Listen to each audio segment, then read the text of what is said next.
Parliament of Azerbaijan does not meet international standards of transparency.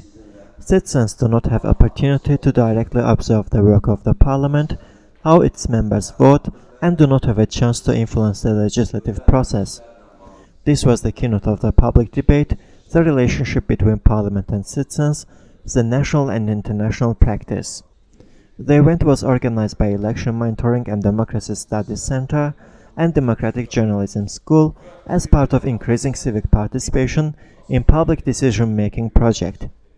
Executive Director of EMDSC Bashir Süleymanlı said 10 citizens forums were held in different regions of Azerbaijan as part of the project with the purpose to increase public awareness on citizens' right to hold government agencies accountable. Based on international practice, lawyer Eldar Gocaev highlighted the need for free public access to the parliament. According to Gocaev, citizens should be aware of what is happening in parliament.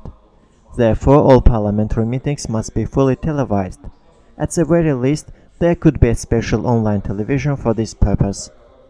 Parliament also needs to establish a special parliamentary research institute providing advice to MPs. Former MP Nazim Mehmedov suggested appointment of an alternative speaker and subsidiary subcommittees. Head of EMDSC, Anar Mehmedov noted that International Declaration on Parliamentary Openness, initiated last May by leading international NGOs, calls on all parliamentary information to be open to the public.